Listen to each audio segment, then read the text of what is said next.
چار وہ لوگ اگر خدا نہ خواستہ اس مجمع میں یا میری آواز کو کہیں بھی سن رہے ہیں اور ان میں یہ کمزوریاں پائی جاتی ہیں تو اپنی کمزوریوں کو دور کریں تاکہ آنکھوں میں آنسو آئیں، اور آنسو جتنے بڑھتے چلے جائیں گے اتنا دل نرم ہوتا چلا جائے گا، اور دل نرم یعنی انسانیت کی مشق۔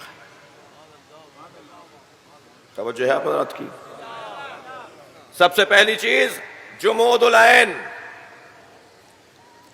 آنکھوں کا جم جانا۔ اس کی پتھریلی آنکھیں ہیں، آنکھیں اس کی پتھرا گئی ہیں، یہ محاورہ آپ بولتے ہیں۔ یہ انسان وہ کہ جس کی آنکھوں میں کبھی بھی آنسو نہیں آتے، یہ جس کی آنکھوں میں کبھی بھی کہیں بھی آنسو نہیں آتے، اس سے سب سے زیادہ بچ کے رہیے گا۔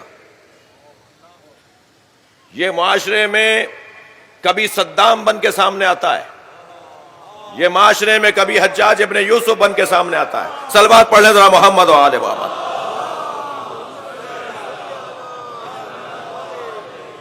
جمود العین، آنکھوں کا پتھرا جانا، آنکھوں کا پتھر کی آنکھیں ہو جانا، جی یہ اس کے پیچھے نسلاً اور سلباً کوئی خرابیاں ہیں۔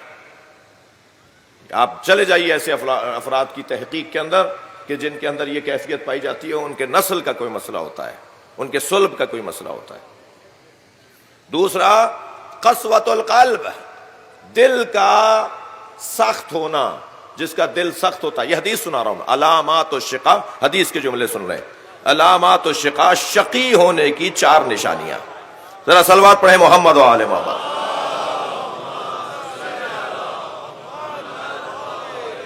سب سے پہلی نشانی جمود العین، آنکھوں کا پتھریلی آنکھوں کا ہونا، آنکھوں کا پتھرا جانا، پتھر کی آنکھیں۔ اور اس کے پیچھے میں نے عرض کر دیا، زیادہ تفصیل، وقت بھی تنگ ہے، بہت کچھ کہنا بھی ہے۔ دوسرا قسوۃ القلب، دل کا سخت ہونا۔ دل کا سخت ہونا کہاں کب ہوتا ہے، کیسے ہوتا ہے؟ دل ان لوگوں کا سخت ہوتا ہے کہ جنہوں نے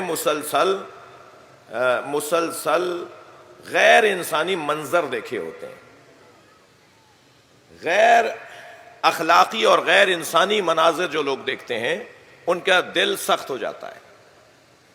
قسوۃ القلب۔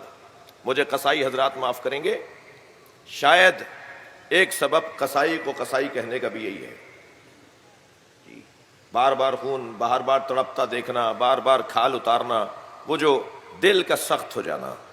دل کو سختی سے بچانے کے لیے کیا کریں کہ دل سخت نہ رہے، کیا کریں کہ دل نرم پڑے؟ اس کے لیے پھر ایسے لوگوں سے دوستی کی جائے کہ جن کے دل نرم ہیں۔ بہتر ایک رستہ یہ ہے کہ ان لوگوں سے تعلق بنایا جائے جن کے دل نرم ہیں۔ تیسری چیز، جلدی عرض کر رہا ہوں، تیسری چیز جس کی وجہ سے آنکھوں میں آنسو نہیں آتے، وہ ہے، معصوم فرماتے ہیں، الاصرار علی ذنب، بار بار گناہوں کو انجام دینے سے دل سخت ہو جاتا ہے۔ گناہوں کی تکرار، اصرار علی الذنب۔ خدا کے واسطے میری قوم کے بچوں، جوانوں، خاص طور پر نوجوانوں، اللہ نے تمہیں صحیح اور سالم پیدا کیا تھا، تمہارے چہرے کا نور جو تمہیں گناہ نہ کرنے کی وجہ سے عطا کیا گیا ہے، اسے محفوظ رکھو۔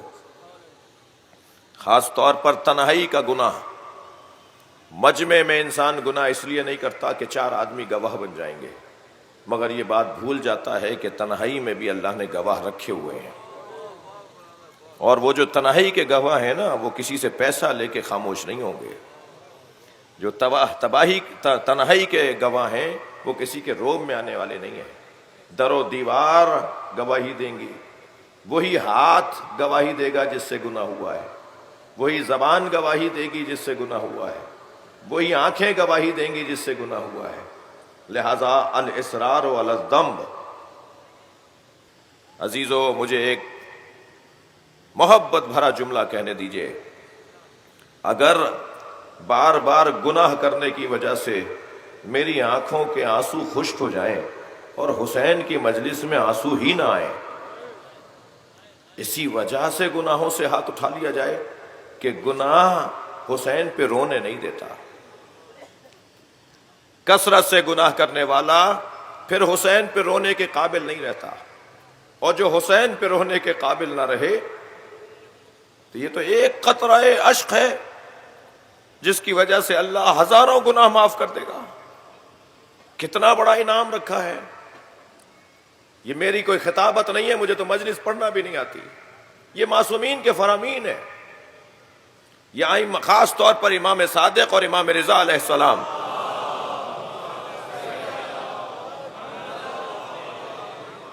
امام حسین پہ رونے والوں کے لیے خاص اہتمام فرماتے ہیں، اور جب آپ اونچی آواز میں رو رہے ہوتے ہیں تو میرے مولا صادق دونوں ہاتھوں کو اٹھا کر دعا کرتے ہیں، یا اللہ یہ ہمارے امر کو زندہ کر رہے ہیں۔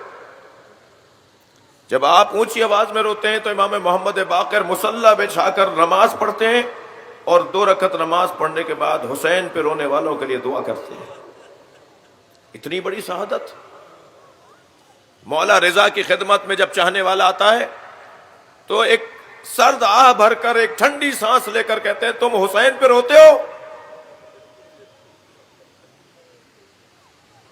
ایک سے پوچھا تو اس نے فرمایا مولا چند دن گزر گئے مجلس میں گئے ہوئے۔ تو امام نے حسرت سے فرمایا میرے جد حسین پہ گریہ کیا کرو۔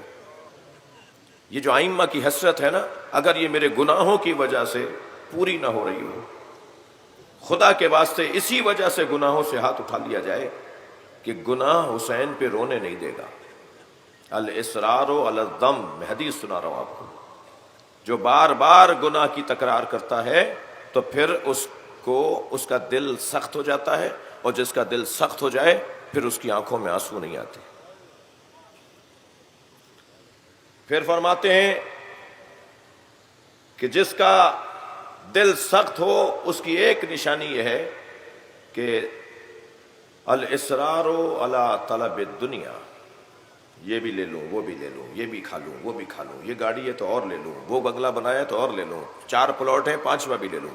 یہ بار بار جو دنیا کی طلب میں انسان اپنے آپ کو، طلب دنیا انسان کے دل کو سخت بنا دیتا ہے۔ کھانے رہو، اللہ نے جو دیا ہے بہت ضروری۔ اور پھر جب انسان، 2 لوگ تو کبھی بھی سیر نہیں ہوتے نا، ایک طالب الدنیا، ایک طالب العلم۔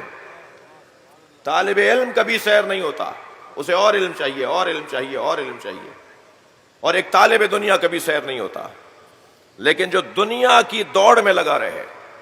اللہ اکبر۔ ایک شخص نے آ کر میرے مولا امام جعفر صادق علیہ السلام سے کہا مولا میرا اتنا کاروبار پھیل چکا ہے، میرے پاس اتنی دولت ہے، فلاں کام بھی شروع کرنا چاہتا ہوں، فرمائیں مجھے اجازت ہے کروں؟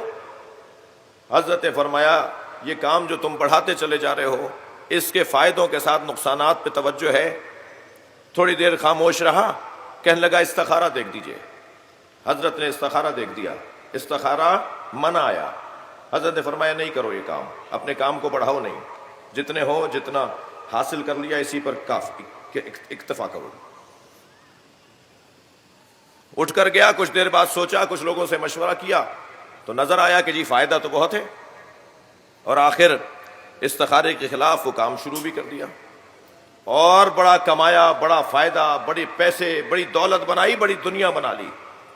6 مہینے کے بعد امام صادق سے ملنے کے لیے آیا کہ مولا آپ نے مجھے استخارہ دیکھ کر منع کر دیا تھا کہ تم یہ کام نہ کرو، اور استخارہ اچھا نہیں آیا تھا، مگر اس کے باوجود میں نے یہ کام کیا۔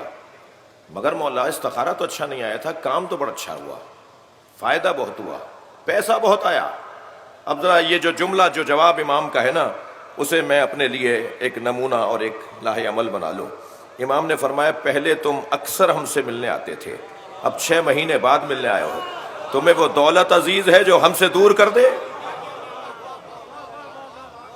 پہلے نوکری نہیں تھی تو نماز جماعت یاد تھی، نوکری مل گئی تو جمعے کی نماز میں محدود ہو گئے، گریڈ بڑھتا چلا گیا، یہ افسر ہو گئے، کمشنر ہو گئے، سیکٹری صاحب بن گئے، جیسے جیسے ان کا گریڈ بڑھتا چلا گیا ان کی نوکری بڑی ہوتی چلی گئی، اب یہ سال کی نماز پہ پڑھنے کے لیے مسجد کو چھو کے آ جاتے ہیں۔